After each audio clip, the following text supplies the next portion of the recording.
ॐ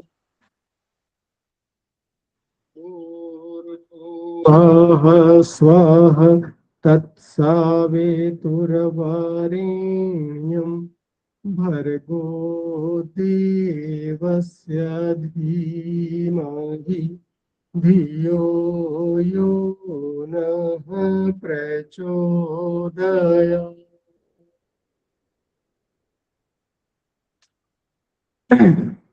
इस कक्षा में उपस्थित सभी स्नेही स्वजनों साथियों को नमन बंदन। और आज की इस योग कक्षा में आप सबका हृदय की गहराइयों से अभिनंदन।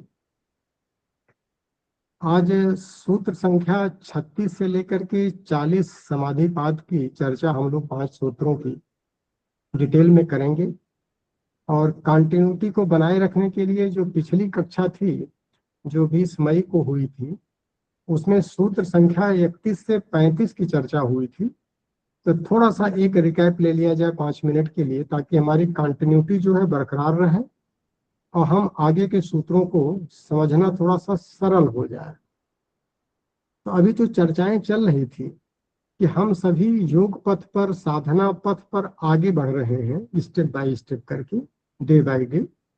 तो योग पथ पर, साधना के इस रास्ते पर जो ढेर सारे आंतरिक विघ्न बाधाएं आती हैं और उनके सहयोगी विक्षेप होते हैं, उनके बारे में जरूर जानकारी हर योग साधक को होना चाहिए कि किस तरह की विघ्न बाधाएं हमको विचलित करेंगी।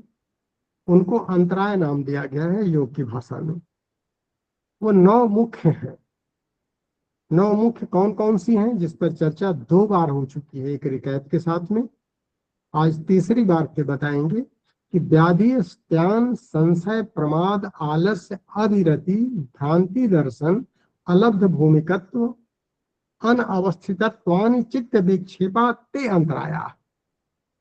ये 9 मुख्य विक्षेप हैं, अंतराय हैं, जिसमें व्याधि है, शारीरिक और मानसिक रोग। अस्तान, अकर्मण्यता जिसे कहते हैं। संशय, हमेशा संशय बना रहता है कि हम जिस रास्ते पर चल रहे हैं वो सही है कि गलत है, पता ही नहीं चल रहा। गायत्री की साधना कर रहे हैं, लेकिन गायत्री की क्या साधना करना ये नहीं पता है, संशय बना हुआ।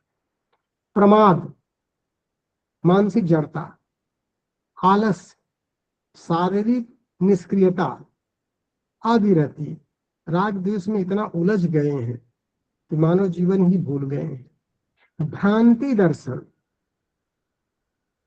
हमेशा एक भ्रम की स्थिति है, जो हम कर रहे हैं वो सही कर रहे हैं कि गलत कर रहे हैं, फायदा होगा कि नहीं होगा। अलब्ध भूमिकत्व, साल भर में इस स्टेज पर पहुंच जाना चाहिए था, इन भूमियों को हमको स्पर्श करना चाहिए था, उन भूमियों में हम पहुंच पाए कि नहीं। लब्ध भूमिकत्व, अलब्ध भूमिकत्व। अनवस्थितत्वानि, चित्त की हमारी एक रिफाइंड अवस्था है, उस अवस्था पर हम स्टेप बाय स्टेप पहुंच पा रहे हैं कि नहीं पहुंच पा रहे हैं, इसी की आत्मसमीक्षा करनी होती है। और इन 9 अंतरायों के साथ में जो पिछली कक्षा में 31वां नंबर का सूत्र था, 5 सहयोगी इनके विक्षेप होते हैं जो हर मुख्य अंतराय के साथ में रहता है। तो 9 बचे 45 हो जाता है। ये 5 क्या होते हैं, ये हम सब महसूस करते हैं। अगर हम साधना नहीं कर रहे हैं, सामान्य जीवन जी रहे हैं, तो सामान्य जीवन में हमें जरूर महसूस होता होगा, जब भी कभी कुछ समस्याएं आ जाती हैं, चाहे सामान्य हो चाहे विकट रूप में हो, तो उसमें हमारे अंदर क्या इस तरह के परिवर्तन होते हैं। वो सूत्र था, दुख दौर्मनस्य अंग में जय, तो श्वास प्रश्वास विक्षेप सब हुआ।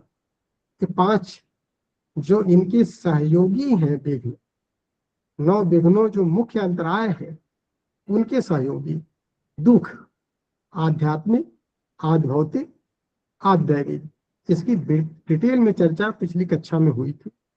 दौर्मनस्य, कभी ऐसी स्थिति तो नहीं आ जाती है कि मन हमारा खिन्न पड़ा हुआ है।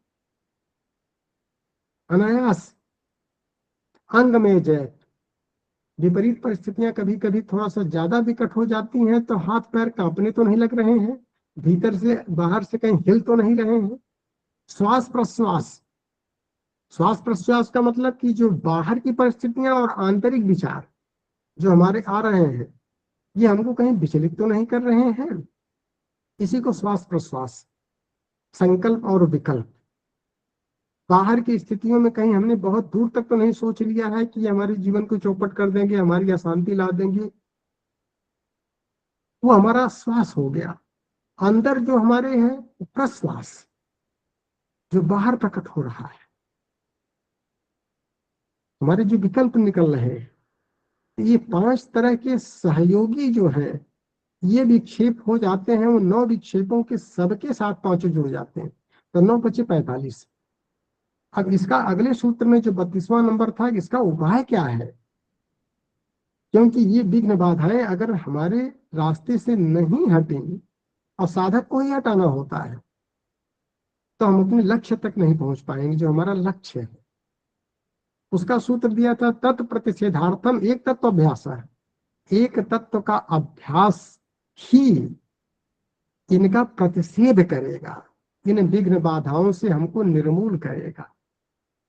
एक तत्वाभ्यास, उस पर विधिवत चर्चा पिछली कक्षा में हुई थी।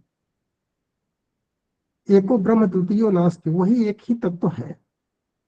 इसका मतलब ईश्वर शरणागति जब तक सही अर्थों में नहीं होगी, तब तक इन विघ्न बाधाओं से मुक्ति नहीं मिल पाएगी। सतही स्तर पर हम प्रयास भले करते रहें, जड़ता से नहीं जाएगी, जड़ मूल से नहीं ये विनष्ट हो पाएगा। और योग पथ पर लक्ष्य तक पहुंचने के लिए जड़ से समाप्त होना जरूरी है। 33वां सूत्र था कि जब साधक सामान्य जीवन में संसार में उतरता है, तो उसके सामने कुछ चुनौतियां आती रहती हैं जो दिन प्रतिदिन होती हैं, सुबह से लेकर शाम तक होती हैं, रात दिन होती हैं। तो निर्लिप्त जीवन साधना कैसे करें? इन परिस्थितियों से बचते बचाते हुए अपने लक्ष्य की तरफ सतत आगे आगे कैसे बढ़ता है, उसका सूत्र बड़ा इंपॉर्टेंट दिया था। मैत्री करुणा मुदितो उपेक्षा नाम सुख दुख पुण्या पुण्य विषयाणाम भावनातः चित्त प्रसादनम।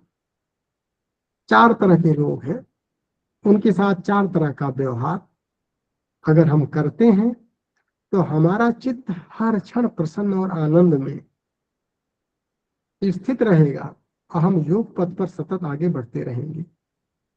4 तरह के कौन लोग हैं? एक सुखी लोग हैं, तो सुखी के साथ में हम हमेशा मैत्री भाव रखें ताकि हमारे सुख में वृद्धि हो। एक दुखी लोग भी है, तो जो भी दुखी हैं उनके साथ में हम दया का भाव रखें, करुणा संवेदना रखें उनके साथ में, उनके दुख को दूर करने के लिए हम उपाय करें, तो भी हमारा चित्त प्रसन्न होगा। तीसरा है मुदितो, जो पुण्यात्मा है, जो कर्तव्यम कर्म में पूरी तरह से डटे हुए हैं, उनके साथ में क्या रखना है? मुदिता का भाव, प्रसन्नता का भाव। उनसे प्रेरणा लेना है हमको, उनके दर्शन करके प्रफुल्लित होना है हमको। दर्शन उनके ढांचे का नहीं, उनके व्यक्तित्व का करना है। उससे हमको प्रेरणा सतत मिलती रहेगी और चित्त प्रसन्न होता चलता चला जाएगा। और जो पापात्मा है, पापात्मा कौन है? जो कर्तव्य कर्म नहीं कर रहा है वो पापात्मा है। जिसके जीवन में उत्कर्ष नहीं, डाउनफॉल हो रहा है, वो दूसरों को भी लेकर के चला जाएगा नीचे। ऐसे लोगों के साथ में उपेक्षा का भाव। उपेक्षा का मतलब उनके दोष दुर्गुणों से निर्लिप्त रह करके हम उनका सहयोगी बने। उनको छोड़ना नहीं है, लेकिन उनसे निर्लिप्त रहना है। उनके आचरण के, उनके व्यवहार से, उनके गुणों से निर्लिप्त रहते हुए फिर हमको अपना कर्तव्य कर्म करते हुए आगे बढ़ता रहना। तो ऐसे 4 तरह के लोगों के साथ में 4 तरह का व्यवहार जब साधक करने लगता है, तो संसार में निर्लिप्त जीवन साधना उसकी चलती रहती है और लक्ष्य की तरफ बहुत तेजी से बढ़ता रहता है।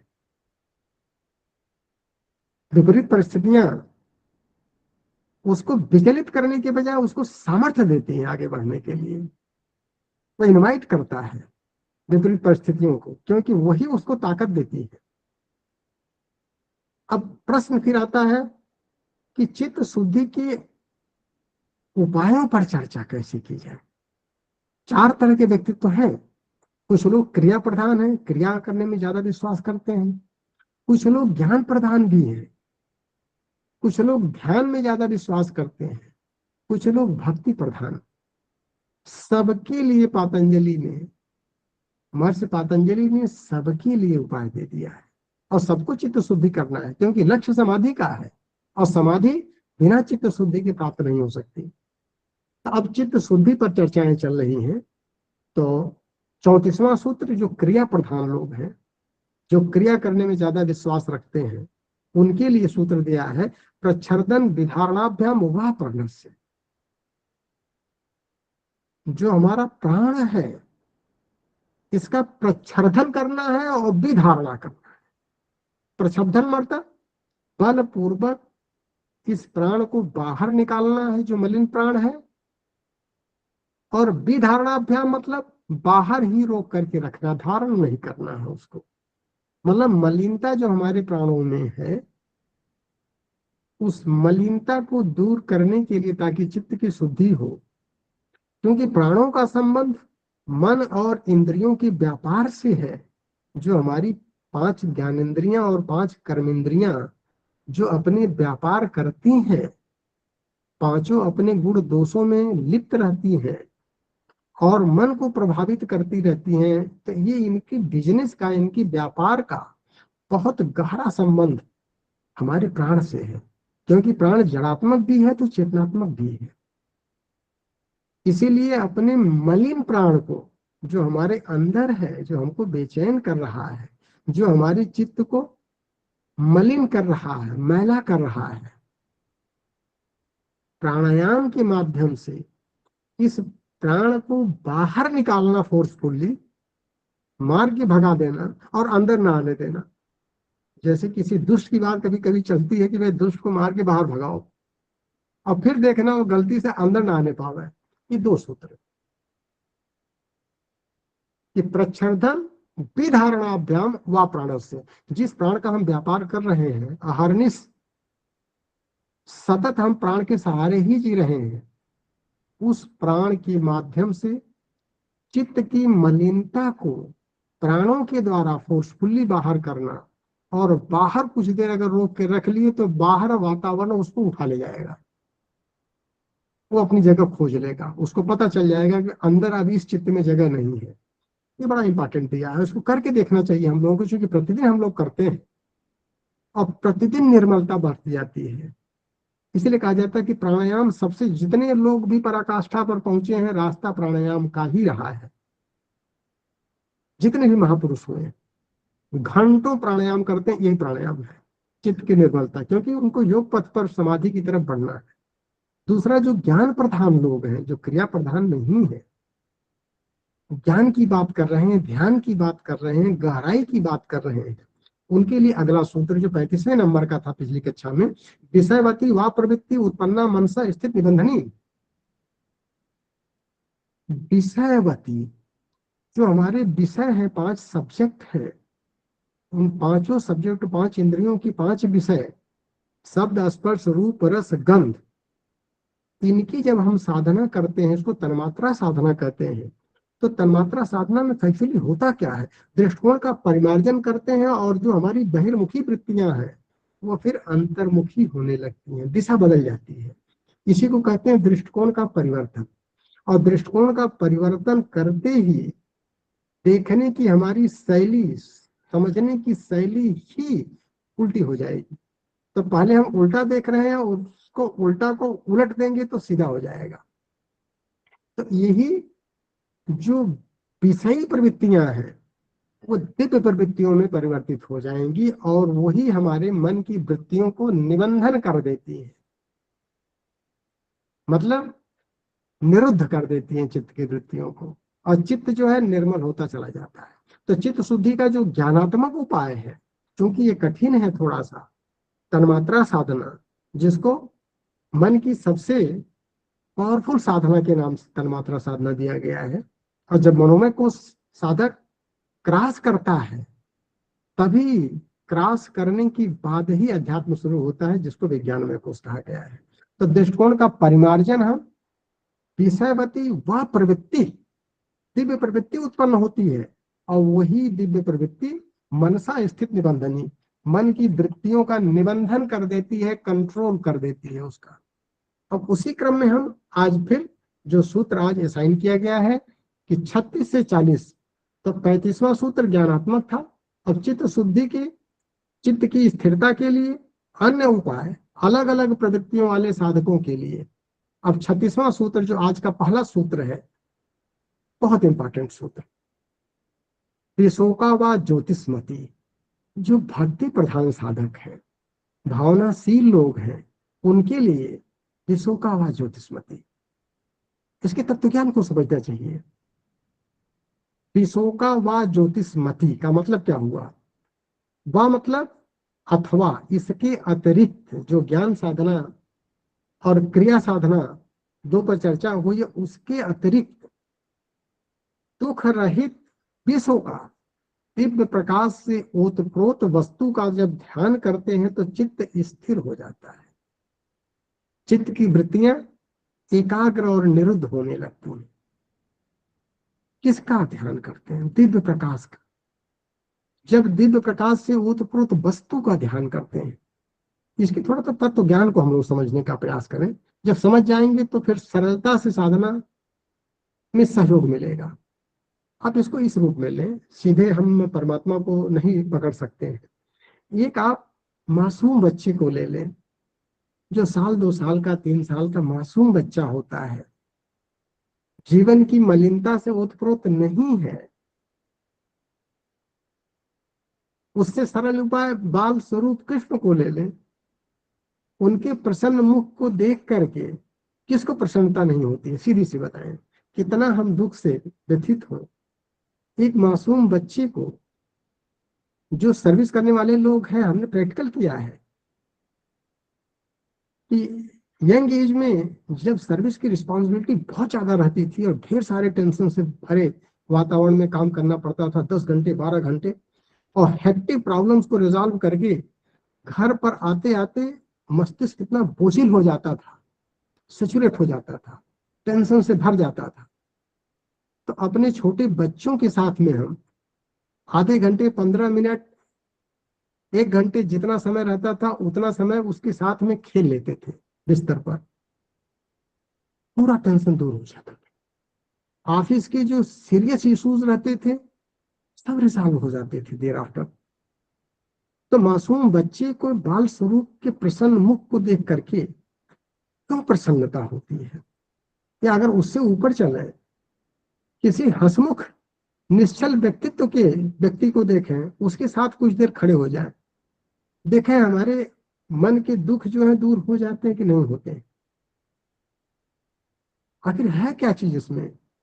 इसमें परमात्मा का वही दिव्य प्रकाश, जिसको आध्यात्मिक भाषा में हिरण्यगर्भ कहा गया है, वही तेज पुंज है। उसी के ध्यान से शोक और मोह रहित साधक हो जाता है, उत्साह और आनंद से भर जाता है, और उसी के माध्यम से चित्त की शुद्धि होती है। और इसी की चर्चा जब एक तत्व अभ्यासा की बात आई थी पिछली क्लास में, उस पर इसकी विज्ञान सम्मत चर्चा भी हुई थी। उसको एक बार दोबारा से रिपीट कर देते हैं कि जो ओम का है, परमात्मा का स्वघोषित नाम ओम, और ओम सिर्फ ध्वन्यात्मक नहीं है, खाली सुनना नहीं होता है, ओम का जप करते समय ओम को देखना भी होता है। अब ओम में क्या देखे? यही ज्योतिषमती। ओम में चार अक्षर है, अ, उ और म, और उसी के साथ में अर्धचंद्राकार बिंदी जो लगती है उसको अनुस्वार बोलते हैं। आ जो है, जब उसको ओंकार को देखना होता है, परमात्मा का दर्शन करना होता है साधक को, तो साधक किन रूपों में दर्शन करता है, ये बड़ा इंपॉर्टेंट होता है। उसमें उसका तत्व ज्ञान क्या है? असूर्य रूप है, सूर्य का एक दिव्य प्रकाश। सवेरे कभी भी आप उठ के देखें और उगते हुए सूर्य का दिव्य प्रकाश जब हम देखते हैं तो मन स्वाभाविक रूप से प्रसन्न होने लगता है, चित्त में शुद्धि होने ही लगती है। प्रैक्टिकल करके देखें। वो जो है, आ के बाद वो चंद्रमा का प्रकाश। चंद्रमा के अंदर भी एक प्रकाश है, उसमें भी एक शीतलता है। और जब परमात्मा के दर्शन की बात आती है, उसी चंद्रमा की शीतलता की, करोड़ों चंद्रमा, करोड़ों सूरज के प्रकाश, और मन अग्नि स्वरूप है। अग्नि में भी जब तेज होता है तो उसके प्रकाश में हम देखें कि जितने भी एक्टिविटीज हम कर रहे हैं, हमारे अंदर से डर दूर हो जाती है। लोग कहते हैं एक लाइट तो जला दीजिए, बल्ब जला दीजिए, एक ट्यूबलाइट जला दीजिए, अग्नि का प्रकाश है ये, भय समाप्त हो जाती है। तो आकार उकार मकार जो है, जब इसका दर्शन करते हैं तो सूरज का प्रकाश, चंद्रमा का प्रकाश और अग्नि का प्रकाश, और उसी के साथ जब अनुस्वार का दर्शन करते हैं तो आनंद, आनंद का जो प्रकाश होता है, ये तीनों के परे होता है। जिसकी व्याख्या नहीं, उसको महसूस किया जा सकता है अनुभव के माध्यम से। यही ओंकार का साक्षात्कार है। इसी को हम हिरण्य गर्भ कहते हैं। और इसी प्रकाश को, यही जब ज्ञानात्मक प्रकाश साधक दर्शन करने लगता है, तो ये सूत्र सधने लगता है, देशोका व ज्योतिषमती। और फिर इसी को कहते हैं कि भक्ति प्रधान साधक की जो प्रवृत्ति होती है, जब विशोका व ज्योतिषमती के तत्व ज्ञान को विज्ञान समझ साधना करने लगता है, तो उसकी भावुकता भावनाशीलता में रूपांतरित हो जाती है और चित्त निर्मल होने लगता है। हम समझ रहे हैं, इतना काफी है इंडिकेशन करने के लिए, क्योंकि और भी सूत्रों को कवर करना है, नहीं तो इसकी और व्याख्या की जाती है सरल भाषा में। अब हम आते हैं 37वें सूत्र को, चित्त शुद्धि का। भक्ति प्रधान प्रवृत्ति के लोगों के लिए वीतराग विषयम व चित्तम। जब कभी हम वीतरागी कोई आप्त पुरुष है, महापुरुष है, जब उसके व्यक्तित्व का दर्शन करने लगते हैं, उसके गुणों पर ध्यान करने लगते हैं, माइंड को कंसंट्रेट करते हैं, तो उन्हीं के समान हमारे चित्त में स्थिरता, सरसता और शुद्धि होने लगती है। इसीलिए कहा जाता है कि आप अपने गुरु को ही इष्ट बना ले, वही हमारा परमात्मा है। और गुरु के ढांचे को नहीं, उसके दिव्य स्वरूप का दर्शन करना होता है। तो जब हम अपने गुरु का दर्शन करते हैं तो लगता है कि सृष्टि में यही परमात्मा, उसके स्वरूप का देखें, उसके तप का दर्शन। तप किस लिए? हमारे सुख के लिए, हमारी शांति के लिए, जन सामान्य के लिए, हर जीव के लिए। ये उसके तप है, दिव्यता का स्वरूप। उसके ज्ञान का दर्शन, पराकाष्ठा होकर, उसके प्रेम का दर्शन करें। अहंकार कितना गला करके किस स्तर पर वो परमात्मा स्वरूप सत्ता हमारा मार्गदर्शन कर रही है, उसके संवेदना का दर्शन करें, उसके करुणा का, उसके आत्मीयता का, उसके ममता का, उसके उदारता का, उसकी सहानुभूति का, उसकी सिंपैथी का, समानुभूति का, सहानुभूति। जब इन दिव्य गुणों का दर्शन साधक करने लगता है, और ये सारे गुण जो हमारे अपने गुरु हैं उनके अंदर साक्षात है, तो कनेक्शन बन जाता है। हमारे चित्त का उनके चित्त से कनेक्शन होता है और चित्त शुद्धि होने लगती है। इसी को कहते हैं भीतराग विषयम व चित्तम। बिन सत्संग विवेक न हुई। हम लोग विवेक की साधना कर रहे हैं। गायत्री साधना क्या देती है? विवेक देती है, सही और गलत की दृष्टि देती है। ये करने योग्य, ये नहीं करने योग्य है, निर्णय देने की क्षमता देती है। कि बिन सत्संग विवेक न हुई, राम कृपा बिन सुलभ न सोई। राम की कृपा कब होगी? जब रामत्व को धारण करेंगे, राम के गुणों को अपने आचरण में उतारना शुरू कर देंगे। तो वीतराग विषयम व चित्तम। अभी हम कहाँ हैं? अभी राग से, द्वेष से पूरी तरह से, पूरी तरह से लिप्त है। और जब हम किसी महापुरुष को, किसी आप्त पुरुष को, उसके व्यक्तित्व को जब उसका दर्शन करने लगते हैं, उसी को सत्संग कहा गया है। सत्संग का मतलब गपाष्टक नहीं है। मौन होकर के जब हम सत्संग करते हैं तो सठ सुधरे सत्संगत पाई, पारस परस कुघात कुधात सुर। और वहीं पर आता है श्रद्धा मान लभते ज्ञान। तो जब तक श्रद्धा हमारी सजल नहीं होगी उसके प्रति,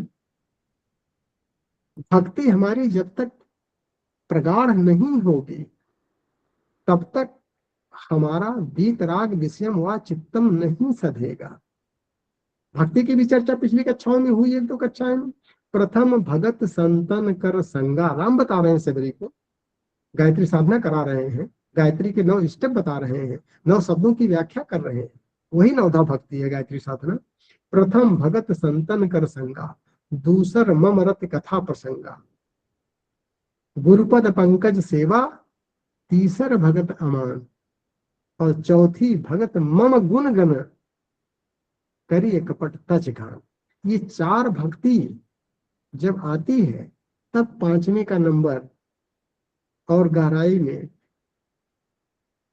जब की बात आती है, मंत्र जाप मम दृढ़ विश्वासा पंचम भगत सुवेद प्रकाशा। ये 4 भक्ति भीतराग विषयम व चित्तम, हमारा जो राग द्वेष से ओतप्रोत चित्त है इसको निर्विषयी बना देता है।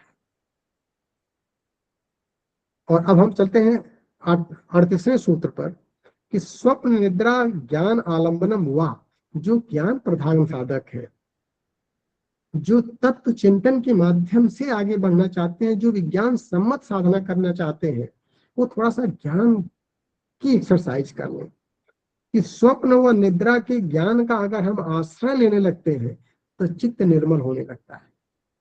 अब स्वप्न और निद्रा का ज्ञान क्या है? वे स्वप्न का ज्ञान और निद्रा का ज्ञान। जब साधक इस तत्व ज्ञान का आश्रय लेकर के साधना करता है तो उसका चित्त निर्मल होता है। स्वप्न और सुसुप्ति 2 अवस्थाएं हमारी है।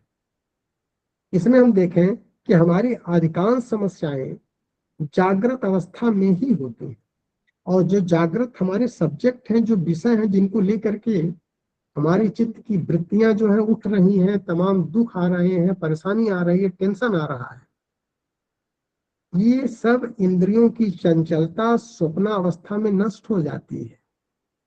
और हम जब गहरी नींद में होते हैं तो भी ये भी नष्ट होती है, तो भी हम जिंदा रहते हैं, तो भी हमारी जिंदगी चलती रहती है। तो स्वप्न अवस्था और निद्रा अवस्था में बाह्य वृत्तियों के नष्ट होने से चित्त स्थिर रहता है, इस ज्ञान का आश्रय लेना होता है। दूसरा, हम थोड़ा सा इसको दूसरे ढंग से भी अगर ले और गहराई में, कि संसार को स्वप्नवत जब साधक देखने लगता है तो क्षण भंगुरता का बोध होता है। कभी हम अपनी ही घटनाओं को जो 4, 6, 10 साल पहले घटित हुई है, जिसको लेकर के हम विचलित हो गए थे, अब जिंदगी खत्म हो गई है, आज उसको अगर हम देखें तो वो लगेगा कि वो तो स्वप्न था, रियलिटी नहीं थी। इसीलिए कहा जाता है कि ये संसार जो है वो स्वप्नवत है, जो हम देख रहे हैं वो सत्य का दर्शन नहीं है। तो जब संसार ही स्वप्नवत है, संसार एग्जिस्ट ही नहीं कर रहा है, ब्रह्म सत्यम जगन मिथ्या है, तो जगन मिथ्या का मतलब कि जिस स्वरूप में हम देख रहे हैं ये स्वरूप नहीं है उसका, इसी को स्वप्नवत कहा गया है। जब इस स्वप्न के तत्व ज्ञान को साधक समझने लगता है, जैसे स्वप्न में कभी हम लोग भयभीत वाले सपने देख लेते हैं और नींद खुल गई, जागृत अवस्था में आ गए, तो थोड़ा सा अगर समझदार है तो यही कहते हैं अरे यार ये तो स्वप्न था। और कुछ लोग तो जागृत अवस्था में भी दुनिया भर की भ्रांतियां पाल लेते हैं कि हमने ऐसा स्वप्न देखा, इसका क्या मतलब होता है, क्या होगा क्या नहीं होगा, वो एक डर अलग लेके कैरी फॉरवर्ड करते हैं। उसको अगर हम स्वप्न मान लेते हैं एक समझदारी से, अरे यार ये तो स्वप्न था, चलो छोड़ो हटाओ, भूल जाते हैं, तो हमारा चित्त स्थिर हो जाता है, चित्त हमारा उस स्वप्न से प्रभावित नहीं होता। उसी तरह से हमको संसार में जीने के अपने रास्ते को, अपने दृष्टिकोण को परिमार्जित करना होता है। और जब हम सुसुप्ति की बात करते हैं तो जब गहरी नींद में साधक पहुंचता है, एक सामान्य व्यक्ति गहरी नींद में पहुंचता है, तो उसको होश ही नहीं है संसार कहाँ है, संसार होता ही नहीं है वहां पर। साधक स्वयं को भी भूल जाता है, लेकिन स्वयं की स्थिति को अनुभव तो करता है। बहुत बढ़िया नींद आई, तबीयत खुश हो गई, मन हल्का हो गया, और क्या उसको मिला? तो बस खाली एक दृष्टिकोण कि सुसुप्ति की अवस्था में भी कोई तो करता धरता भरता हरता सब है वहां पर, जो दुख को भी दूर कर रहा है, हमारा भरण पोषण भी कर रहा है। हम तो मर चुके थे, दोबारा से उसने जिंदा कर दिया। उस पीरियड में हमको पता ही नहीं क्या हुआ, लेकिन हम हल्के हो जाते हैं, चित्त हमारा निर्मल हो जाता है, सो के उठने के बाद मन शांत और संतुलित हो जाता है। तो जब इसके तत्व ज्ञान को साधक अपनी जागृत अवस्था में लेके चलने लगता है, तब उसको संसार प्रभावित नहीं करता है और स्वयं की वृत्तियां भी प्रभावित नहीं करती। अब उसके बाद अगला सूत्र लेते हैं, यथा अभिमत ध्यानात वाह। ये सर्वसाधारण के लिए है, जो न ज्ञान प्रधान है, न जो क्रिया प्रधान है, न जो भक्ति प्रधान है, जो सामान्य है, कोई प्रधानता नहीं है, उनके लिए भी, और जिनकी सारी प्रधानताएं हैं सबके लिए, जन सामान्य के लिए। बड़ा इंपॉर्टेंट सूत्र, यथा अभिमत ध्यानात वाह। अथवा एक एक करके है कि इसका भी अभ्यास कर सकते हैं, इसका भी अभ्यास कर सकते हैं, इसका भी, अगर ये भी नहीं कर सकते हैं तो फिर इसको ले लें। अथवा अपनी अभिरुचि के अनुरूप ध्यान में तल्लीनता से मन एकाग्र व चित्त स्थिर व प्रसन्न होता है। जिसमें हमारा मन लग रहा है उसी में हम ध्यान करें। जैसे हमको आनंद मिल रहा है, जैसे हमको प्रसन्नता हो रही है, उसी स्वरूप में करें। मन में प्रसन्नता आनी चाहिए, और जैसे मन में आपकी प्रसन्नता बढ़ेगी तो चित्त की वृत्तियां स्थिर होना शुरू हो जाएगी। जिस वस्तु में, उसी को अपना इष्ट मान लें। भगवान में मन नहीं लगता है, किस में लगता है भाई? हमको अपने बिजनेस में लगता है, बहुत बढ़िया है। आप बिजनेस में कंसंट्रेट होकर के आप देखें कि हम बिजनेस के माध्यम से अपना और संसार का कल्याण कैसे कर सकते हैं, उसके उपायों में खो जाएं और मन को प्रसन्न, मन में प्रसन्नता हो रही कि नहीं हो रही है, ये देखना है। तो बिजनेस में जब हम कंपटीशन की फीलिंग करेंगे तो मन हमारा दुखित होगा, स्वाभाविक रूप से टेंशन बढ़ेगा। लेकिन जब हम प्रतियोगिता की बात न करके परिष्कार की बात करने लगेंगे तो मन में प्रसन्नता आएगी, फिर हमको वो ध्यान की गहराई में ले जाएगा। उसका बिजनेस ही उसका भगवान हो गया है। नौकरी में अगर हमारा मन लग रहा है तो नौकरी में देखें कि हम बेस्ट क्या कर सकते हैं, पुरुषार्थ अपने कर्तव्य में कर्म को कितना बढ़िया ढंग से करके हम दूसरों की सेवा कर सकते हैं, मन प्रसन्न होने लगेगा। प्रतियोगिता नहीं, वहां पर परिष्कार, खाली परिष्कार। पढ़ाई में मन लग रहा है, कैरियर में मन लग रहा है, परिष्कार करते जाए। खेती में मन लग रहा है, लहलाती फसलों को देखें। जीने के लिए भी खेती करना है, बिजनेस के लिए भी खेती करना है, कमर्शियल खेती करना है, हर तरह की वैरायटीज का, उसकी गहराई में डूबते जाए। यथा अभिमत ध्यानात्वा। भैंस में मन लगता है, भैंस ही भगवान है। अपनी भैंस में ध्यान लगावे कि भैंस की कितनी बढ़िया सेवा करें हम, उसके अंदर भी भगवान है। गाय में मन लग रहा है, गाय की सेवा करें। तो यथा अभिमत ध्यानात्, जिसकी जैसी अभिरुचि हो उस अभिरुचि में घुस करके अपने कर्तव्य कर्म को जब करने की दिशा में साधक आगे बढ़ने लगता है तो उसका चित्त निर्मल होता है। यह अभ्यास है कि जाकर जा पर जाकर सत्य स्नेहु, सोते मिल ही में कछ संदेह, कोई संदेह नहीं, मिल ही जाता है। एक बार आप सोचना तो शुरू कर दें, हम जैसा सोचते हैं और करते हैं वैसे ही बन जाते हैं। पर कुछ गुरुदेव ने कहा है, वो सूत्र कहाँ से लिया गया? यथा अभिमत ध्यानात् से। माता बुद्ध ने कहा था कि हम जो कुछ भी हैं वो हमारे विचारों और भावनाओं का ही परिणाम है और कुछ है ही नहीं है। अब प्रश्न यह आता है कि इस चित्त शुद्धि का जो इतने सारे उपाय ज्ञान प्रधान, कर्म प्रधान, क्रिया प्रधान, भक्ति प्रधान, सर्वसाधारण के लिए किए हैं, तो इस चित्त की स्थिरता का फल क्या है? क्यों हम इस तरह की चित्त स्थिरता लाना चाहते हैं? टारगेट हमारा क्या है? समाधि की तरफ हम बढ़ रहे हैं तो इससे क्या फायदा मिलेगा? अगला सूत्र, जो लास्ट सूत्र आज का है, 40वां सूत्र, परमाणु परम महत्वांतो अस्य वशीकार। उपरोक्त जप व ध्यान के अभ्यास से, जिसकी चर्चा हम लोगों ने अभी किया है, चित्त शुद्धि, मन शांत और संतुलित होकर के एकाग्र हो जाता है और स्थिर चित्त का वशीकरण परमाणु परम महत्वांतो अस्य वशीकार। जो हमारा स्थिर चित्त है, तो जब चित्त स्थिर होने लगता है तो मन वशीभूत होने लगता है उसका दायरा बसीभूत का क्या है? परमाणु परम महत्वांतो, सूक्ष्म से सूक्ष्म और बृहत्तर से बृहत्तर, कल्पना के परे।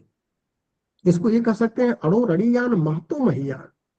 अगर हम परमाणु की बात करें, चूंकि उस समय की टेक्नोलॉजी सबसे सूक्ष्म परमाणु ही था, आज की डेट में परमाणु के अंदर भी जब हम एटॉमिक साइंस में जाते हैं, एटॉमिक फिजिक्स की बात करते हैं, 36-37 पार्टिकल्स खोजे जा चुके हैं, electron, proton, neutron, Mason, photon. इससे भी सूक्ष्म की अगर हम कल्पना कर सकते हैं, वहां भी मन हमारा वशीभूत हो जाएगा। और उसके जब आगे चलने लगते हैं बृहत्तर स्टेज में, तो अनंत ब्रह्मांडों की बात अगर हम करें, तो हमारी कल्पना की बियॉन्ड तक मन हमारा वशीभूत हो जाता है। और जब मन वशीभूत हो जाता है, मन बसवर्ती हो जाता है, तो चित्त पूर्ण रूपेण स्थिरता को प्राप्त कर लेता है। तो इसके लिए हमको बारंबार अभ्यास नहीं करना पड़ता है। और जब चित्त स्थिर हो जाता है, तो निर्मल होकर के वो समाधि की क्षमता प्राप्त कर लेता है। और जब हमारा चित्त निर्मल होकर के मन वशीभूत हो जाता है, तब हम संसार की यथार्थता को भी समझ पाते हैं, स्वयं की यथार्थता को। और इसी को विज्ञान में कोश की परिभाषा दिया है, यथावत पूर्णतो ज्ञानम संसार च स्वस्य च नूनम इत्यो विज्ञानम प्रोक्तम विज्ञान वेत्र भी। तो फिर हमारा विवेक जग जाता है, प्रज्ञा बुद्धि हमारी स्थिर होने लगती है। और इसके पहले की स्थिति क्या होती है? मन जो है वो तर्क से चलता है, प्रमाण से चलता है। और जैसे प्रज्ञा बुद्धि आती है, तो तर्क प्रमाण ये सब किनारे हो जाते हैं। उसका मन वशीभूत हो जाता है, अणु रणीयान महतो महीयान तक आत्म स्वरूप में हो जाता है। और ऐसे साधक की स्थिति, वो व्यष्टि मन से समष्टि मन को धारण कर लेता है। और जब समष्टि मन में उसका मन वशीभूत हो जाता है, तो हर मन को पहचान लेता है। दूर से बैठे हुए किस साधक के मन में क्या कुछ चल रहा है, उसका दर्शन कर लेता है। वो किस तरह का निर्णय लेने जा रहा है, ये भी उसको पता चल जाता है। उसका भविष्य क्या है, वो भी पता चल जाता है। आपके मन में क्या चल रहा है, उसके सामने आने के पहले ही उसको पता चल जाता है। इतना बड़ा फल होता है। और इसके बाद नंबर आता है समाधि का, जिसको लेकर के हम लोग चर्चा कर रहे हैं। तो हम अपनी वाणी को आज यहीं विराम देंगे। हमको लग रहा है 5-7 मिनट हमने क्लास ज्यादा ले लिया। अब कुछ चर्चा हो जाए इसके ऊपर कि साधना में कहाँ कहाँ दिक्कतें आ रही हैं। जो हमारे साधक हैं, वरिष्ठ साधक भी कक्षा में उपस्थित होंगे, तो हम चाहते हैं कि सेशन को ओपन रखा जाए, कि कुछ गुफ्तगू कर लिया जाए, ताकि और खुलासा हो भैया। इसका जी जी भाई टोटल साहब। उपयोग जो है, देखें, जब हम लोग चर्चा करेंगे सांख्य दर्शन की, तो वहां थ्योरेटिकल ज्यादा है, ये प्रैक्टिकल बहुत ज्यादा है। तो जो साधक साधना के पथ पर चल रहे हैं, उनकी गुत्थियां सुलझना बहुत जरूरी है। तभी हम समाधि की तरफ बढ़ पाएंगे, तभी हम योग पथ में सफल हो पाएंगे। उस पर चर्चा कर ले हम लोग। हाँ मन जी भैया। नितिन, जी भाई साहब, नितिन गर्ग जी का हैंड रेज है। जी आप हाँ अपना नितिन जी, प्रश्न। नितिन जी बताएं कुछ अगर। हाँ, प्रणाम सर। हाँ प्रणाम प्रणाम, बताएं। आवाज आवाज आ रही है सर? सर, एक हाँ चीज आ रही पूछना आ रही चाह आ रहे रही। थे। जैसे आपने कहा ना हाँ कि हम जैसे बिजनेस कर रहे हैं या कुछ भी खेती कर रहे हैं या कुछ भी कर रहे हैं, अपने मन से कर रहे हैं विदाउट कंपटीशन। मतलब हमें कंपटीशन का नहीं देखना, हमें अपने को ग्रो करना है और मन से कर रहे हैं। या ऐसे ही मैं जैसे जॉब में हूँ, तो समान विचारधारा क्या है, कुछ पल में बात कर रहा हूँ, तो क्या वो समझ में आएगा सर? क्योंकि एक मिसकंसेप्शन हमेशा रहता है कि सत्संग का मतलब भजन कीर्तन सर। तो ये एक थोड़ा सा मैं एक चीज ये जानना चाह रहा था सर। दूसरी चीज, एक चीज और थी सर। जैसे योग दर्शन की हम बात करते हैं, तो ये हमेशा फिजिकल उससे जोड़ा गया है। मेरा फर्स्ट टाइम ही इसमें जो है एक्सपोजर हुआ है। तो ये तो प्रैक्टिकल एक्सपोजर पे है सर, सारी चीजें जो डेली लाइफ में हम लोग फेस करते हैं, उसमें कैसे ओवरकम करें स्ट्रेस या एंजाइटी को, और कहाँ हम गलत हैं। तो इसमें कहाँ, मतलब इस तरह से क्या सही समझ रहे हैं सर? जी, क्या क्या है सर ये? इस पर थोड़ा सा मार्गदर्शन करें सर। बहुत बढ़िया बहुत बढ़िया। नितिन जी ने आपने 2 प्रश्न किया था। एक तो प्रश्न आपका जी योग सर। के ऊपर जो भ्रांतियां हैं, तो कौन गलत है हाँ जी। कौन सही है, विषय इसका नहीं है। सभी हाँ सही सर। हैं स्टेप बाय स्टेप। अब कोई जी अपने सर। को अगर मान के चल रहा है, प्रयास कर रहा है एलकेजी का, और जी। अपने को पीएचडी का स्टूडेंट मानता है, तो वो थोड़ा सा गलती उसी एंड पर हो रही है। शारीरिक क्रिया भी शरीर तक सीमित है और कुछ हद तक मन को प्रभावित करती है, लेकिन योग का जब भी विषय और योग दर्शन का आता है तो योग दर्शन की परिभाषा में ही उन्होंने दे दिया है वृत्तियों का निरोध। तो चित्त की वृत्तियां हमारी चूंकि इसी शरीर में है तो शरीर को स्वस्थ होना तो जरूरी है।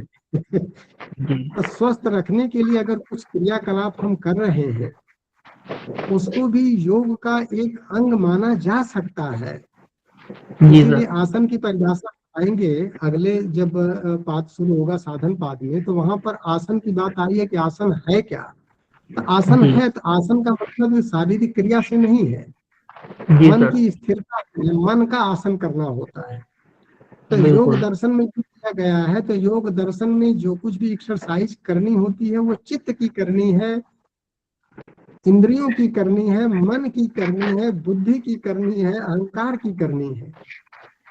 शरीर का बहुत इंपॉर्टेंट रोल नहीं हो जाता है यहाँ पर जी, क्योंकि समाधि जो है ये माइंड का स्टेज है ना। समाधि का मतलब शरीर की स्टेज नहीं है, वो तो फिर हठयोग वाली समाधि हो जाएगी कि हम कुछ क्रियाकलाप कर रहे हैं। क्रियाकलाप नहीं, यहाँ पर वैराग्य और समाधि ये सब मानसिक अवस्थाएं हैं। तो समाधि पाद पर एक लास्ट एपिसोड हम लेंगे, जो आखिरी एपिसोड अमन भैया से बात हुई है तो उसमें समाधि पर चर्चा चलेगी। समाधि का मतलब समाधान मुद्रा में हम हैं, हमारे अंदर अगर कुछ द्वंद्व चल रहा है तो वो द्वंद्व समाप्त हो जाता है पूरी तरह से। कोई समस्या साधक के सामने रह ही नहीं जाती है, खाली समाधान रहता है। उसी समाधान को ही समाधि कहा गया है। जब हम समाधिस्थ होते हैं तो हमारे सामने समस्या नहीं रहती है, समाधान ही समाधान रहता है। उसकी समाधि करते हैं तो उसकी चर्चा अलग से कर ली जाएगी।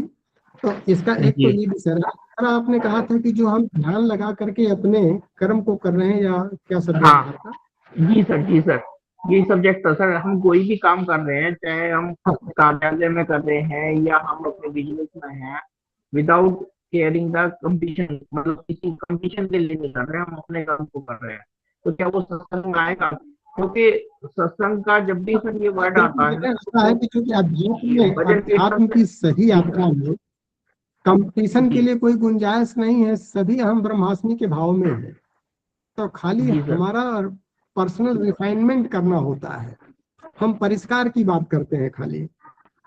हम अपने बच्चों को जब मार्गदर्शन कर देते हैं तो फिर कभी नहीं कहते हैं कि बेटा तू कभी उस बच्चे से आगे निकल जा, नहीं, किसी बच्चे से आगे नहीं निकलना है। हमारे बच्चे को, हमारे बच्चे को अपने आप से आगे निकलना है। एक्सीलेंट, बिल्कुल सर। सोमवार को जिस स्थिति है उससे बढ़िया स्थिति मंगलवार को होनी चाहिए, मंगलवार से बढ़िया बुधवार को होनी चाहिए। बिल्कुल, एक दिन रिफाइनमेंट होते रहना चाहिए। और उस रिफाइनमेंट की दिशा में हम जो कुछ भी कर्तव्य कर्म कर रहे हैं उसी को भजन शब्द जो भक्ति आया है, भज धातु से बना है। भज का मतलब सेवा है, कीर्तन से नहीं है। झाल बजाने से भक्ति का कोई लेना देना नहीं है। उसकी जब संस्कृत में व्याख्या की जाती है तो भज धातु से है। ये इंसान का जन्म ही हुआ है सेवा करने के लिए। तो हम जो कुछ भी कर रहे हैं, बिजनेस कर रहे हैं, खेती कर रहे हैं, पढ़ाई कर रहे हैं, या जो कुछ भी कर रहे हैं, उससे समाज का क्या कल्याण है, जीव जंतुओं का क्या कल्याण है, समष्टि में कितना रिफाइनमेंट होने जा रहा है, हम कितनी सेवा कर पाएंगे तल्लीनता से, उसी के हम बिजनेस करेंगे। हम किसी का हक नहीं मार रहे हैं। बिल्कुल। हम ऑफिस में चलते हैं तो चाहते हैं कि ऑफिस में सारे लोगों का रिफाइनमेंट हो, सबको प्रसन्नता मिले, सभी आगे बढ़े। जी सर। उसके लिए अगर किसी को दंड देना पड़ता है तो लक्ष्य किसी को हार्म करने का नहीं होना चाहिए। कर्तव्य कर रहे हैं ताकि समाज का बेहतर कल्याण हो सके।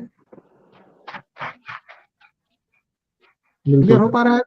हाँ सर, बिल्कुल, धन्यवाद। यही ध्यान है। तो जिसकी चर्चा आप यथा अभिमत ध्यानात वा जो चर्चा की गई है, ध्यान का मतलब यही होता है। ध्यान का मतलब नहीं है कि वो ध्यान मुद्रा में बैठ करके न जाने क्या क्या सोचे, नहीं, नथिंग लाइक दैट। 24 घंटे हमको ध्यान करना होता है। जो कुछ भी हमारा कर्तव्य कर्म है उसको ध्यान से करें। हम अपने कर्तव्य कर्म को सही डायरेक्शन में कर रहे हैं कि नहीं कर रहे हैं, दूसरे का नुकसान तो नहीं कर रहे हैं, ये हमेशा ध्यान रहे। धन्यवाद। आप हाँ संतुष्ट हो जाएंगे। और इसका अभ्यास करने से चित्त शुद्ध होता है, ये सूत्र है पतंजलि का, इसलिए इनकी चर्चा चली है। तो अपनी भ्रांतियों को हम दूर करते चले, क्योंकि वो अंतराय में ऑलरेडी आ चुका है कि भ्रांति दर्शन भी आया है वहां पर। तो भ्रांति दर्शन की चर्चा हम लोग की और संशय भी आया। तो संशय और भ्रांति दर्शन, ये दो शब्द जो है ये हमारे अंतराय में आए हैं। जो मेन अंतराय, 9 अंतरायों में भ्रांति दर्शन, कि हम किसको क्या समझ बैठ रहे हैं, योग क्या है ये समझ ही नहीं पा रहे हैं, हाथ पैर अपना घुमा रहे हैं। योग के नाम पर हाथ पैर घुमाना, ये हमारा भ्रांति दर्शन है, अंतराय है हमारा, जिन बाधाएं हैं, हम योग के पथ पर आगे नहीं बढ़ पाएंगे। बिल्कुल सर, बिल्कुल। और अगर हमारा वो है कि हम खाली ध्यान मुद्रा में बैठ करके हम ध्यान कर रहे हैं, तो वही ध्यान है, तो ये भी हमारा संशय है, संशय बना हुआ है, ये ध्यान है ही नहीं। तो कर्म ध्यान तो कर सर, कर्म से बच नहीं सकते ना सर, कर्म तो करना ही नहीं है। कर सकते, हर विचारों में कर्म होता है। जी तो सर, कर्म जी ही सर। न पाम ही नाही वाली जो बात है, वो सतत इंसान कर्म करता है। अब हम आगे चले, मनीषा जी दीदी का हैंड रेज है। जी मनीषा दीदी। जी प्रणाम भैया, सभी को प्रणाम। प्रणाम दीदी, प्रणाम। जी बताइए। जी भैया, मेरा प्रश्न ये है कि ध्यान और भक्ति में क्या अंतर है? ध्यान और भक्ति, भक्ति को ध्यान से करना चाहिए। भक्ति मतलब सेवा। यदि यदि भैया हम ध्यान में भगवान को याद कर रहे हैं, भगवान को देख रहे हैं, तो क्या उसी को भक्ति बोल सकते हैं? दीदी भक्ति में भगवान तो है, भगवान का स्वरूप क्या देख रहे हैं, यही तो हम प्रश्न है। भगवान को किस स्वरूप में देख रहे हैं? भगवान के अनंत स्वरूप है। मान लो हम गायत्री माँ का ध्यान कर रहे हैं भैया, तो उसको हम भक्ति नहीं बोलेंगे? तो गायत्री माता भी अपने आप में भक्ति तो है, लेकिन उसका प्रैक्टिकल एप्लीकेशन क्या है, वही तो हम पूछ रहे हैं दीदी। भक्ति तो प्रैक्टिकल है ना। जी जी भक्ति भाव के साथ में सेवा करना ही भक्ति है। जी भावना में आपकी भक्ति होनी चाहिए। और भक्ति भज धातु से बनी है, तो सेवा का भाव आपके अंदर है। गायत्री माँ की हम भक्ति कर रहे हैं, तो भक्ति का स्वरूप क्या है, वही तो हम पूछ रहे हैं दीदी। जी जी भैया। गायत्री व सर्वम इदम, जब कहा गया है कि गायत्री ही सब कुछ है, गायत्री के अलावा कुछ है ही नहीं, ये प्राण ही गायत्री है। प्राण का जी त्राण ही तो गायत्री की साधना है। जी जी तो हमारे भक्ति का स्वरूप क्या हुआ, हमने कितने का कल्याण किया, कितने जीव जंतु वृक्ष वनस्पतियां पशु पक्षी जड़ चेतन चार आचार्य सब गायत्री है। जी तो धरती को स्वर्ग हमने कितना बनाया, यही तो परम पूज्य गुरुदेव ने दिया है कि हम धरती को स्वर्ग बनावे और अपने अंदर देवत्व को धारण करें। तो कितना हम पवित्र हुए, चित्त का जितनी निर्मलता होती जाएगी, चित्त हमारा वृत्तियां जितनी स्थिर होती जाएंगी, उतनी पवित्र होते जाएंगे, और जितने पवित्र होते जाएंगे वो बाहर दिखना भी चाहिए, उतना सेवा बढ़ती जाएगी। यही भक्ति भावना है। इसी को जी ध्यान से करना है कि ताकि हमारा कर्तव्य कर्म हो पा रहा है कि नहीं हो पा रहा, हम अपने भक्ति में किसी दूसरे को तो प्रभावित नहीं, परेशान तो नहीं कर दिए।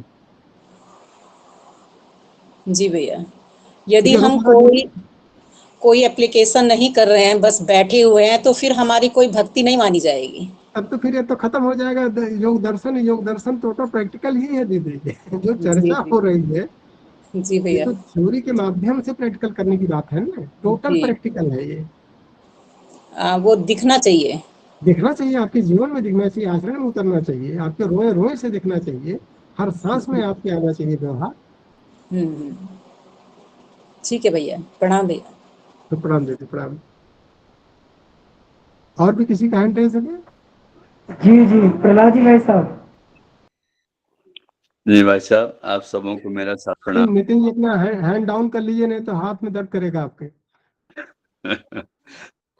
हाँ प्रहलाद भाई साहब बताएं। जी भाई साहब, सबसे पहले आपको बहुत बहुत आभार और प्रणाम धन्यवाद। भैया। आपने इतने कठिन सूत्रों को इतने प्रैक्टिकल रूप में बताया, बहुत खुशी हुई, और धीरे धीरे बहुत सारी भ्रांतियां छंटती जा रही हैं और जी प्रकाश भैया, धीरे धीरे आ जा रही है। तो उसके जीवन में अपनाने का प्रयास जारी रहेगा। बिल्कुल और सही।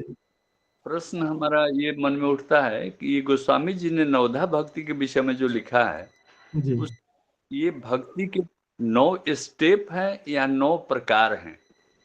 कुछ लोगों का कहना है कि इस 9 में से किसी को चुन लीजिए, समझिए कि वो पूरा हो गया। लेकिन ये 9 स्टेप है कि ये एक स्टेप करेंगे, फिर दूसरा तीसरा ऐसे करते अंतिम तक पहुंचेंगे। यही जानना चाहते हैं। हाँ बिल्कुल ठीक है। तो इन्होंने जो भगवान राम ने माँ सबरी को ये नवधा भक्ति बताई है, ये एक्चुअली गायत्री की साधना है। और गायत्री के जो हमारे 9 शब्द हैं, यही 9 शब्द 9 भक्तियों को जन्म देते हैं। तो उसकी व्याख्या के लिए एक अलग क्लास मान के चलें, अगर चले तो उस पर चलाया जाए। इसलिए उन्होंने बहुत सरल भाषा में गायत्री साधना, क्योंकि सभी गायत्री की साधक थी, राम कृष्ण और सारे ऋषि महर्षि सब गायत्री की साधना किया। गायत्री प्राण की साधना है, प्राण के बिना सृष्टि चल ही नहीं सकती है। सृष्टि प्राण तत्व से बना है, इसलिए प्राण की साधना जानना जरूरी है। उसी को सरल भाषा में उसको बताते हैं। और उसमें वही है कि जो आपने कहा, लोगों ने कहा नहीं, लोगों ने नहीं कहा है, ये गोस्वामी तुलसीदास जी ने लिखा है कि प्रथम भगत संतन कर संगा, दूसर ममरत कथा प्रसंगा, गुरुपद पंकज सेवा, तीसर भगत अमान, और चौथी भगत मम गुण गण, करी कपट तज गान, मंत्र जाप मम दृढ़ विश्वासा, पंचम भगत सुवेद प्रकाशा, छठ दम शील बिरत बहुधर्मा, और निरत निरंतर सज्जन धर्म, और सातम सम महिमय जग देखा, मोते अधिक संत कर लेखा, और आठों जथा लाभ संतोषा, और सपने उन्हें देखी परदोषा, और नौम सरल सबसन छलहीना, और मम भरोस ही हरस न देना। ये 9वीं भक्ति पराकाष्ठा पर है, ये इसके स्टेप बाय स्टेप है, चरण है। और जब 9वीं भक्ति हमारी हो जाती है, नवम भगत सबसन सल छलहीना, और मम भरोस ही हरस न देना, ये आनंदमय कोश की साधना है। और नवम एकम जाके होई, नारी पुरुष सचराचर कोई, सो अतिशय प्रिय भामिन मोरे, और सकल प्रकार भगत दृढ़ तोरे। उन्होंने कहा कि भाई भामिन शब्द यूज किया है माँ सबरी के लिए। भामिन सुंदरी को बोलते हैं, हे सुंदरी। उसका बहिरंग सुंदर नहीं था काली कलूटी दांत निकले हुए, उसका अंतःकरण सुंदर था। व्यक्ति का जो व्यक्तित्व होता है उसकी सुंदरता देखनी होती है। और वो 9 भक्ति से ओतप्रोत थी, पहली से लेकर के आखिरी तक। आत्मोत सर्वभूतेश की साधना, परम पूज्य गुरुदेव ने कहा कि उनकी साधना काल में सबसे कठिन साधना आत्म सर्वभूतेश की थी। यही आत्मोत सर्वभूतेश की साधना ही आनंदमय कोश की साधना है। जब सब में अपना स्वरूप देखना और अपने में पूरी समष्टि को देखना, वहां पर जब साधक पहुंच जाता है, तो जैसे हमारे पंचकोश की साधना है, वही 7 कोश की साधना आप कह लें, उसी तरह से 9 कोश की साधना कह लें। इसी तरह से 7 चक्रों का साधना, एक एक चक्र करके जागरण, और फिर सहस्रार पर पहुंचना, इसी को नवधा भक्ति कहते हैं। और इसमें उन्होंने कहा कि नवम एकम जाकर हुई, मतलब ये हुआ कि अगर एक भी चक्र आपने जागरण कर लिया तो आपकी दिशा बहिर्मुखी से अंतर्मुखी की तरफ हो जाएगी, तो अपने आप खींच के लाके पहुंचा देगा। समय अलग लग सकता है, यही तो हम लोगों ने चर्चा किया था, तीव्र संवेगा नाम आसन्न, कि कितना समय में पहुंचेगा। तो यही ईश्वर ने कहा भी है कि बेटा एक बार तुम संसार की बजाय हमारी तरफ देख करके तो देखो, हम तुमको कहां से कहां पहुंचा देते हैं। इसीलिए कहा जाता है कि 9 में से अगर एक भी भक्ति आपने शुरू कर दिया तो फिर फाइनली आप उस टारगेट तक पहुंचे ही जाएंगे, समय जो भी लगे। राज भैया कुछ और आवश्यकता है या पुरुषोत्तम भैया की तरफ चले? जी नहीं, धन्यवाद भाई साहब। वो मतलब कि ये 9 स्टेप हैं। पहला स्टेप शुरू करने के बाद धीरे धीरे ग्रेजुअली जो है आगे बढ़ते चला जाकर 9वीं भक्ति तक पहुंच जाएगा। बिल्कुल ठीक है, कक्षा 1 में पहुंचना ही है अगर पीएचडी करना है तो। अगर कक्षा 1 में एडमिशन कर लिए तो उम्मीद की जाती है कि आपका इंटरेस्ट आपको वहां पहुंचा देगा। जी जी, ठीक है, बहुत बहुत धन्यवाद भाई साहब। इसमें भाई साहब एक ये भी तो बोला गया है हाँ। कि जैसे 9 में से एक भी हो तब भी जो है बात पूरी बन जाती है। वही लिखा था, नवमो एकम जाके होई, नार पुरुष सचराचर कोई, सो अतिशय प्रिय भामिन मोरे। हाँ, परमात्मा ने स्वयं कहा कि अगर 9 में से एक भी किसी के पास है तो हमारा बहुत प्रिय है। और जैसे परमात्मा का साधक प्रिय होता है तो फिर उसके अंदर समर्पण भाव शुरू हो जाता है, और ईश्वर शरणागति जैसे शुरू होती है तो उछाल देता है उसके जीवन में। लेकिन पहला कदम बढ़ाना इंपॉर्टेंट होता है मन भैया। शुरुआत तो आप करिए अन्नमय को साधना से, आनंद में अपने आप आ जाएगा। लेकिन भागिए मत, शुरू तो कर दीजिए। प्रथम भगत संतन कर संगा शुरू तो करिए। जी दरअसल जी वही जी। है जो अभी प्रहलाद भैया ने पूछा था कि क्या एक ही है लिखा है, यही मानस की यही चौपाई है। जो किसी ने कहा है वो किसी ने कहा ही नहीं है, तुलसीदास जी ने भी कहा है।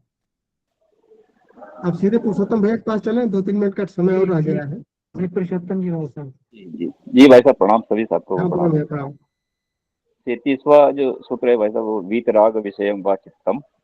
हाँ इससे हम उस मनुष्य या उस महान आत्मा की का ध्यान करें जिसने सारे विषयों को या राग को से पार पा लिया हो, इसका मतलब हाँ शायद यही है ना। तो अब इसमें जैसे या इष्ट भी हो सकता है, देवता भी हो सकता है, गुरु भी हो सकता है। तो मेरा ये जैसे कुछ संशय ये है कि जैसे गुरु द्रोणाचार्य है, अब उसने एकलव्य ने जब उनको गुरु बनाया तो ये उसी वीतराग के हिसाब से बनाया होगा, परंतु उनका राग तो आखिर तक अश्वत्थामा में लगा ही रहा। लेकिन एकलव्य ने तो सब कुछ पा लिया जो उसको पाना था। तो मैं बिल्कुल थोड़ा सही सा है। संशय है कि अगर राग उस गुरु में या देवता में या कहीं उस मान लीजिए किसी व्यक्ति विशेष में, तो क्या वो जिसका हम ध्यान कर रहे हैं, जिसका जो हमारा इष्ट है, उसमें जो राग या द्वेष कुछ अगर कोई बुराई है, तो क्या वो छूट जाती है बिना हमारी कल्पनाओं के? क्योंकि कल्पना बहुत तो करते बहुत ही हैं। बहुत बढ़िया प्रश्न है पुरुषोत्तम भैया ने, क्योंकि इस पर हमने प्रैक्टिकल भी खूब किया है। देखें, जब भी हम वीतराग विषयम व चित्तम की साधना करते हैं, जो भी हमारा इष्ट होता है उसके अंदर हमको कोई बुराई दिखनी ही नहीं चाहिए। जैसे बुराई दिखेगी वो बुराई हमारे अंदर ट्रांसफर हो जाएगी, सीधे ट्रांसफर हो जाएगी। और जो आपने एग्जाम्पल दिया, बहुत बढ़िया एग्जाम्पल दिया कि द्रोणाचार्य और एकलव्य के बीच में जो संबंध था एकदम आइडियल गुरु का था। बिल्कुल राई रत्ती भर भी राग जो है द्रोणाचार्य के अंतःकरण में भले रहा हो, लेकिन एकलव्य के अंतःकरण में नहीं था, क्योंकि उसने आइडियल मान लिया था। और इसीलिए द्रोणाचार्य ने कहा भी था कि जो विद्या हमको नहीं आती है वो विद्या उसने सीख लिया हमारे माध्यम से। और ये सामर्थ्य शिष्यत्व की साधना में है, वो गुरु से भी आगे जा सकता है, बशर्ते वो गुरु को आइडियल मान ले। यही तो दर्शन है, तब तो दर्शन यही तो है। गुरु लाख विषयों से ओतप्रोत हो, लेकिन अगर चित्त साधक के चित्त में, साधक के मन में गुरु की प्रति आदर्शवादिता है, तो जो गुण गुरु के अंदर नहीं है वो गुण भी साधक के अंदर आ जाएगा, शिष्य के अंदर आ जाएगा। यही तो उसका पूरा दर्शन था एकलव्य का, कि जो कला उनको नहीं पता थी द्रोणाचार्य को, वो द्रोणाचार्य की मूर्ति के माध्यम से सीख लिया एकलव्य। इसका बहुत बढ़िया दर्शन गुरुदेव ने दिया है, और यही दर्शन यहाँ पर आ रहा है। तो जी जी इसीलिए जब हम आप्त पुरुष की बात कर रहे हैं, वीतराग विषयम व चित्तम, वीतरागी मतलब आप्त पुरुष की जो गुण है, जो हमारे आप्त वचन है। इसीलिए इश्क में जब किसी व्यक्तित्व को आप लेते हैं तो उसके दोष नहीं, सिर्फ गुण। जब हम परम पूज्य गुरुदेव का दर्शन करते हैं तो परमात्मा के अंदर भी जो गुण की कल्पना नहीं हो सकती, उससे ज्यादा कल्पना हमको करना पड़ता है। जो राम के अंदर नहीं है, जो कृष्ण के अंदर नहीं है, उससे ज्यादा कल्पना हमको करना पड़ता है, तब जाकर के हम गुरु का, अदरवाइज गुरु का दर्शन फिर नहीं करना चाहिए। फिर तो सीधे परमात्मा का, वही काल्पनिक परमात्मा। तो यहाँ काल्पनिक नहीं है हमारा परमात्मा, हमारा परमात्मा यथार्थ है। वही हमारा मार्गदर्शन कर रहा है हमारे चित्त में बैठ करके। इसीलिए हमारे गुरु ने तो कह दिया कि मैं व्यक्ति नहीं, विचार हूँ। इसीलिए तो उस गुरु को हमको तब छोड़ना पड़ता है जब हमारा गुरु परमात्मा का स्वरूप बन करके अंतःकरण को प्रभावित करता हो, तो संसारी गुरु की आवश्यकता फिर समाप्त हो जाती है।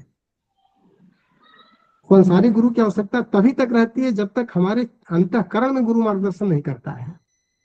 तब तक तो दोष और गुण से वो युक्त हो सकता है, लेकिन जब अंतःकरण का गुरु हो जाएगा तो या तो परमात्मा ले, या तो ऐसा गुरु हो, ऐसा इष्ट हो कि जिसके अंदर राई रत्ती भर भी। परम पूज्य गुरुदेव ने बार बार कहा है, बेटा जब भी तेरे को कंफ्यूजन हो, इधर उधर नहीं, मत संस्था पे जा, मत बिल्डिंग पे जा, मत स्थान पे जा, कहीं मत जा, सीधे मेरे को देख। मेरे को मतलब हड्डी पसली को देखने के लिए थोड़े उन्होंने कहा था, अपने आत्म स्वरूप को। जो उनके अंदर करुणा है, जो उनके अंदर पीड़ा है, जो उनके अंदर प्रेम है, आत्मीयता है, तपा तपा करके अपने को जितना उन्होंने गला लिया दोष दुर्गुणों, बड़े बड़े संत उनकी जब आराधना करते हैं, ऐसे गुरु का दर्शन करना होता है, ऐसे गुरु को इष्ट बनाना होता है, और उसी के लिए वितराग विषय औचित्यम की साधना सफल हो पाएगी। बहुत सुंदर भैया, धन्यवाद। क्लियर हो गया पुरुषोत्तम भैया? जी जी भैया, सुंदर। तो हम लोग का चूंकि आपस में अगर इंटरेक्शन हो जाता है तो कॉन्सेप्ट क्लियर रहेंगे तो साधना आसान पड़ती है। और समय की मर्यादा भी हम उल्लंघन ज्यादा ना करें, 2 मिनट का उल्लंघन हो चुका है, तो अमन भैया फिर क्लास को कंक्लूड किया जी जाए। भाई साहब, तो लगभग जी तो काफी अच्छा चर्चा रही आज की, और गूढ़ ज्ञान को हम लोगों ने आत्मसात किया। तो हमें लगता है इसी के साथ हम लोग शांति पाठ कर सकते हैं भाई साहब।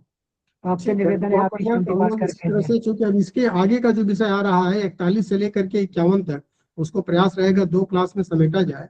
और उसमें इस समाधि की अवस्था, जब मन हमारा वशीकार हो जाता है और अणुर अणियान महतो महियान तक, तो फिर समाधि की स्टेज शुरू होती है। और समाधि के सारे कॉन्सेप्ट को हम लोग डिस्कस करके कि संप्रज्ञात समाधि क्या है, असंप्रज्ञात समाधि क्या है, दोनों में क्या डिफरेंस है, कैसे स्टेजेस आती है, और हम सभी को उस रास्ते पर चलना है। ये खाली कथा उक्त कथा के लिए नहीं चर्चा की जा रही है। योग दर्शन का पर्पज ये है कि अपनी सारी भ्रांतियों को हम दूर करते हुए फिर आगे बढ़ते रहें। तो चल, एक बार ओम, 3 बार शांति के साथ में आप लोगों ने समय दिया, बहुत अच्छा लगा। ओम